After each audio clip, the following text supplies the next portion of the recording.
Hello? Mr. McRoy, is it? I'll call you Richard, if that's okay with you. I'd like to welcome you to Wario's fast food factory, Richard. Oh, I'm James, by the way. Nothing special about me that you need to know, really. I like to code video games as a hobby. Although I'm unsure if I'm really good at coding video games, at least I love doing it, you know? And I've always wanted to be part of something big. Something that affects people, you know? I hope I can put my video game coding to good use one day. But I was fortunate to be one of the minds behind the reopening of this factory here. That's something I'm very happy about. But anyway, enough about me. Welcome to Wario's Fast Food Factory, a place with a dark past and a bright future, as we like to say.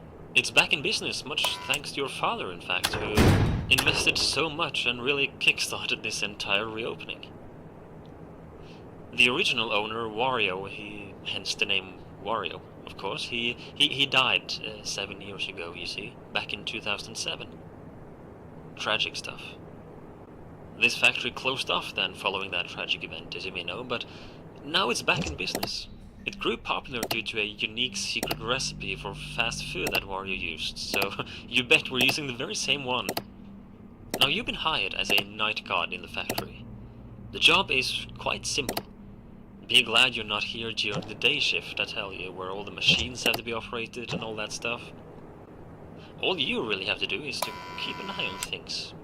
It sounds vague, I know, but it's not that much more to it, really.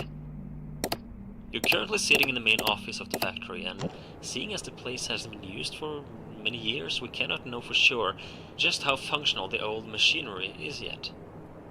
Has everything remained intact? It's hard to say.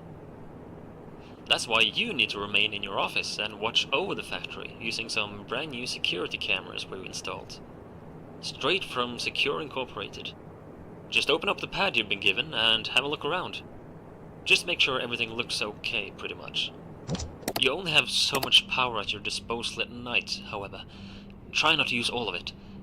Having that camera pad open drains some of that power, but even worse is the door to your left and the control room window to your right. As you have probably seen, we have installed some buttons you can use for each one of them. The red buttons will bring down strong metallic doors, and the white buttons will trigger lights in the respective doorways. Keeping these doors down drain quite a lot of power, as do having the door lights active. Please, only use these when you need to. When would you need to, you might wonder?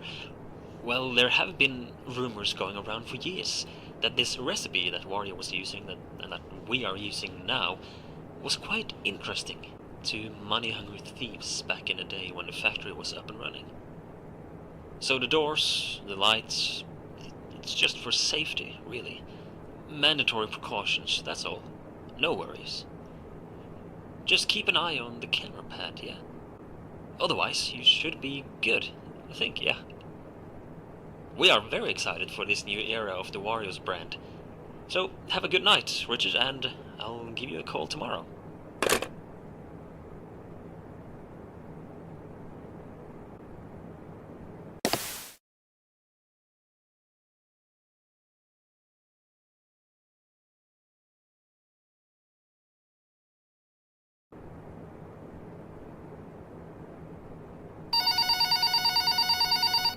Hi there, James here again. I heard you did good last night.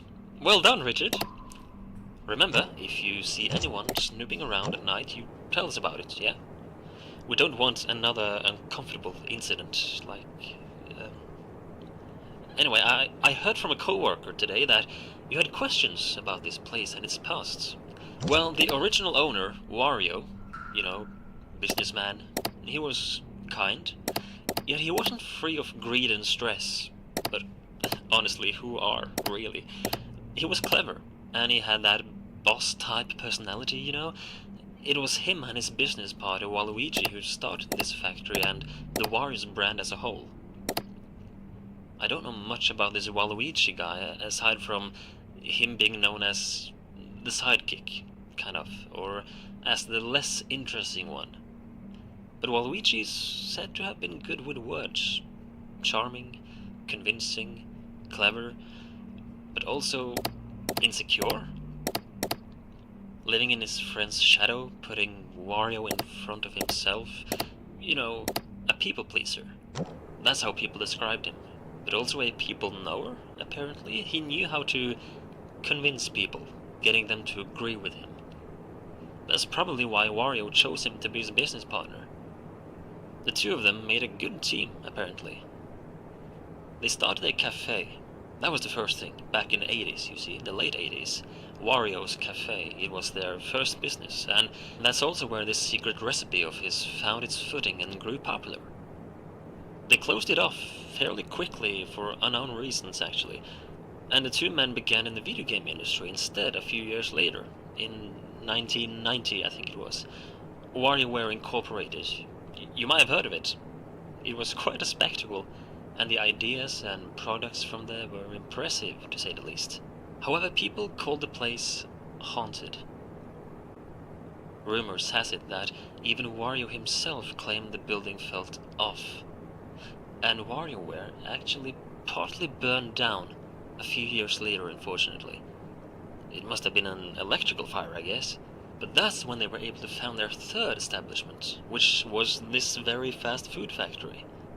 I think it was a lifelong dream of Wario to build this factory, and finally it was up. And things were going well until, I told you the owner died. But that's not quite the entire story. He, Waluigi, along with 3 of their co-workers, completely disappeared one day. Gone. Nobody found them, heard from them, nothing. People had claimed to get strange vibes from the factory since day one, and the disappearance of these 5 didn't exactly lighten those rumors up. Some have even used the word cursed when describing this place. So what happened to them exactly, we don't know for sure. But I've talked long enough for tonight, Richard, I'm sorry. I just thought I would let you in more on the details of the past of your workplace, I'll let you get back to work, and I'll talk to you tomorrow night, yeah?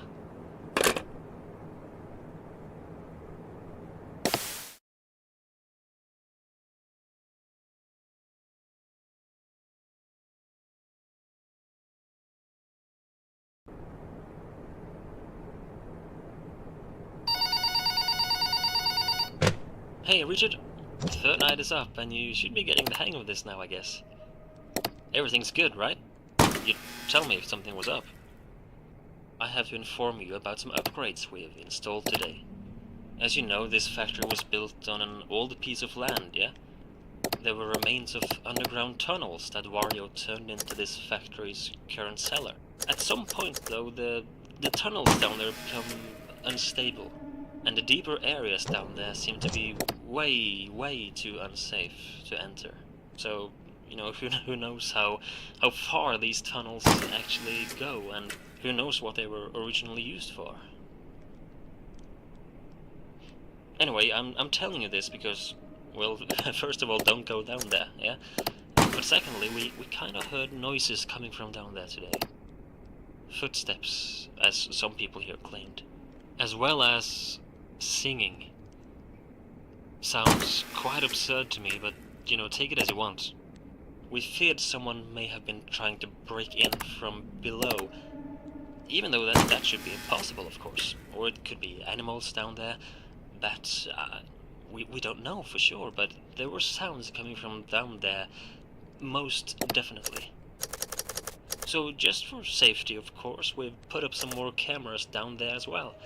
You should easily be able to access them on your camera pad, just like the other cameras, so you can keep an eye out on stuff. Yeah, the light situation down there, it's not good. So why have cameras at all down there if you can't see anything, right? Well, there is an emergency solution for now. Using your camera pad, you can flash some lights we've installed down there, just in case you hear someone walking down there. I mean, the cameras have microphones built into them, so you should be able to hear sounds they pick up through your pad, yeah? So, now and then, just take a peek at those underground cameras and listen if their microphones pick up anything of interest. Listen for a few moments though before you brush it off as nothing. For all we know, if there should be something down there, it can take a few seconds before anything moves at all. In addition to that, because the cameras are so far underground, there might be some audio delay from the cameras and to the pad you're holding. So based on what we heard today, and what some people heard, just to be sure, listen for a few seconds. Listen if you can hear anything that resembles walking, footsteps, singing, anything like that. And if you don't hear anything for 2, 3, 4 seconds, I'm sure it's good to go. And give the lamps down there a big flash if you hear something, okay? We don't really want anyone breaking in, so be careful though. We are on a tight budget as well, so electricity at night is still limited. So here's the deal. Flashing those lamps down there, it drains quite a lot of power if there's no movement detection in that room. So therefore, please use those flashes sparingly. Only use them if you hear something in that room, okay? We don't really want you to suddenly sit there in the darkness for half a night with no power left. Okay. Okay, I think that's it. Yeah. I'll update you tomorrow if anything else is to be reported, yeah? Good night.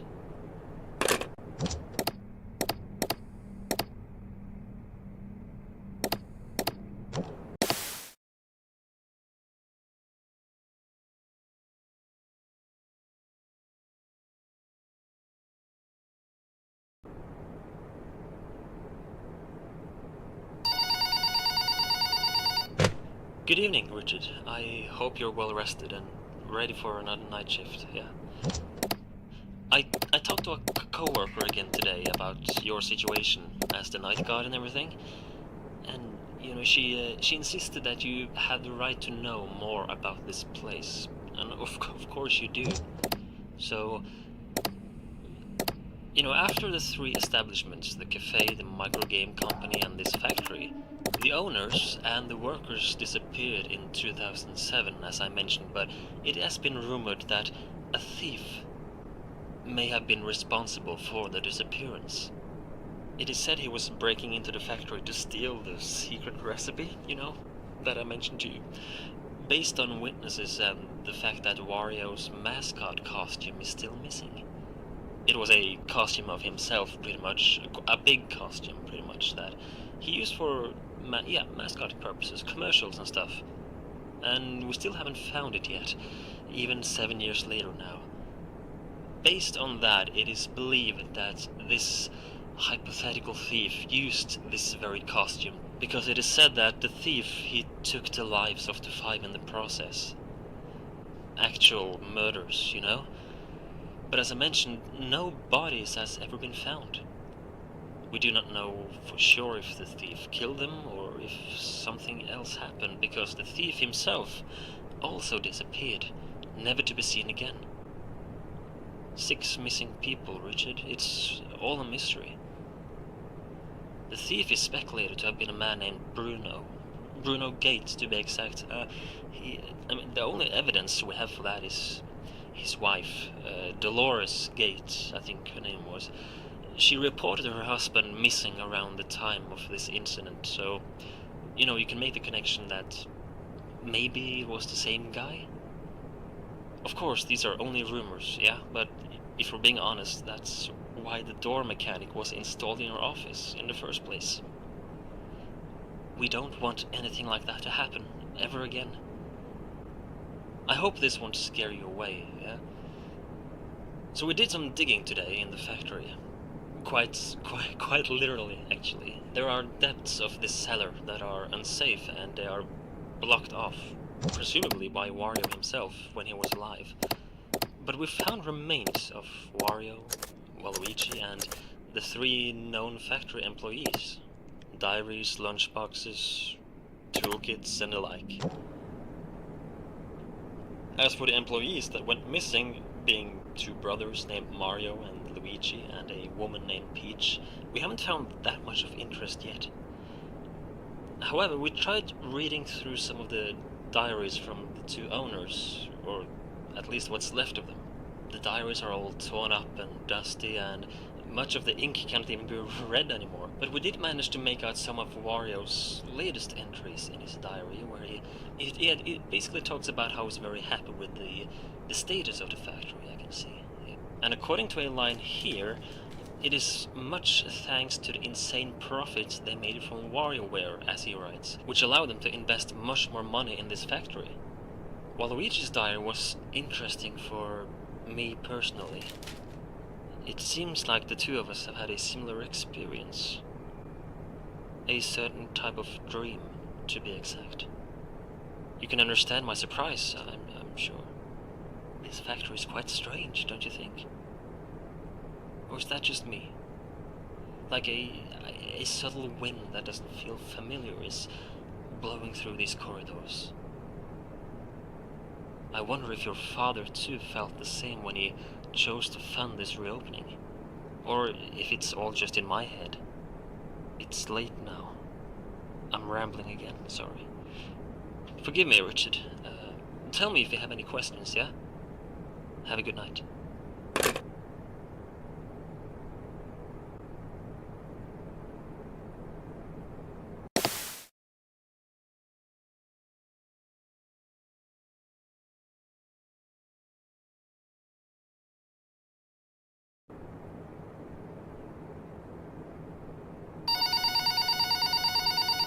Good evening, Richard. It's James here again. Listen, I'll get straight to the point. I don't know if you've seen anything of that which I'm now referring, but I've seen things, okay? So earlier today, my eyes have seen things I still cannot comprehend. There are faces in these walls. One face in particular, Richard. I'm not trying to scare you away. Maybe you already know what I speak of, but you haven't said anything in fear of losing your job. I don't know. Sorry to dump all this on you. I've just got a feeling I cannot shake off. A feeling of deep, deep dread. Maybe there's a reason no one has bought this piece of land before Wario did. Thinking about it, I don't even know if anyone else than him were ever allowed to buy this land for some reason. I called an old friend of mine. I started thinking, about what I was seeing and the story about the factory and everything. So I called an old friend of mine, a guy who helped Wario set up his first cafe back in the 80s. I got curious to know more, the horrific story from this factory, the things I saw today, the unfortunate set of events in the brand's past. Clearly, there has to be more to Wario than we originally thought, right? So my friend, he told me that he too, in fact, had seen things back in Wario's original cafe. Strange, unexplainable anomalies. But with the rumors of the factory being cursed, the horrible incident in 2007, and the strange vibe we get from this place, the sightings I had today, the old caverns below this place, one cannot help but make connections and wonder if something deeper is happening. I don't want you to worry about losing a job, Richard. You can trust me. I too know there is something strange about this factory. It doesn't feel right at all. I'm on my way over to you right now, in fact. I'll take the night shift alongside you tonight, okay? I'll be there very soon. Do you ever get that feeling, Richard? Like the air feeling off, the wind is haunting. Have I been here before, Richard? Have we been here before? This dream... Is this now, Richard? Has this...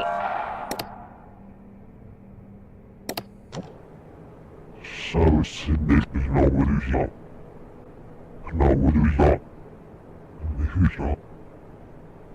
þessi fæni veðri, sérnut svahir og snarinn allt júsum. sinä ja sirvenä nuorpika. Hengi nuorpika.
Hello? Hello, can you hear me? Oh, great. Well, welcome to Wario's, your new summer job. You are actually the first person to work on this location as a night guard after the reopening, so we really hope you enjoy your new job. You may have heard the rumors about an incident that happened about 7 years ago, but you really shouldn't worry much about that. Your job here is pretty simple. Check the security cameras to make sure no one breaks in, no malfunctions happen to the machines, you know, basic stuff. You can also close the doors on both sides of your office, as well as toggle the lights in those rooms. It will cost power, however, so try to avoid it as much as you can. These are just safety precautions only, of course, so there's no need to worry at all. There are, however, a few complications that we need to go through. We are in the early stages of the reopening. Our budget is tight, proper installations, they take longer than we thought, and therefore some of the technology here is a bit unstable. All cameras have a tendency to malfunction. They slowly go corrupt. Some wire stuff, I guess. Don't ask me, it's not my area of expertise. But if you take a look at one of your cameras on the pad, you'll see that camera's status. If it's normal, then it's all good. but if it's listed as unstable, it is starting to malfunction. So you should keep an eye out of that on all the cameras. You should reset the camera immediately. If you see this, you can do that through your pad as well. If a camera is left on unstable for too long, it will enter critical stages, where it will start to repeatedly drain big chunks of power at once. If it reaches unstable, and especially critical, you need to reset the camera immediately. Otherwise, power supply will be quite an issue for you. The doors here are also finicky. It's an overheat error from the engineers. They promised to fix it, but they haven't done so yet, apparently. Basically, the thing is, when one of the doors in your office is shut down, not only will it drain power as normal, but there is an overheat meter in front of you there that meter will start to go up, even faster if both doors are shut down. Logically, you don't want that meter to peak, so should that happen, it will screw the doors up. The doors will become unusable for a while, and your limited power will take a huge hit. Be careful. The meter will cool down again when the doors are up, so try not to keep them down for too long. I think that's all. Sorry if I sound unengaged or drowsy. I've had trouble sleeping lately, haunted by dreams of terrors I cannot remember when I wake up. And the weird thing is, that feeling of dread, it doesn't go away. It's still with me now, while wide awake. Like an intuitive feeling of something bad that's gonna happen. Have you ever felt that? Sorry, this is non-work related. I'll let you get back to work and I'll try to get some sleep. Tomorrow is another day.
This is Lucas McCroy. Audio log, August 14th, 2014. Wario's fast food factory has closed its doors once again. This time, for good, due to safety measures and work environment not meeting government standards. To make matters worse, my plan to have my son get a head-on experience with the mysteries I'm researching seemed to be a failure. We've been detecting the anomalies from the factory's land for a long time now. I had high hopes my son would accept the job and bring me any paranormal reports. Not as in Richard being part of the plan. He doesn't know about anything I'm doing. But rather, as a father-son conversation. He did accept the job offer as a night guard. I used him, but it's all for the greater good. To let me learn more about the structures of this world from a safe distance. Unfortunately, Richard won't talk to me. He seems to be totally and completely lost in his own mind now, after his 1 week at the factory. He refuses to tell me anything. Hopefully, one day, he will pull himself together and speak up.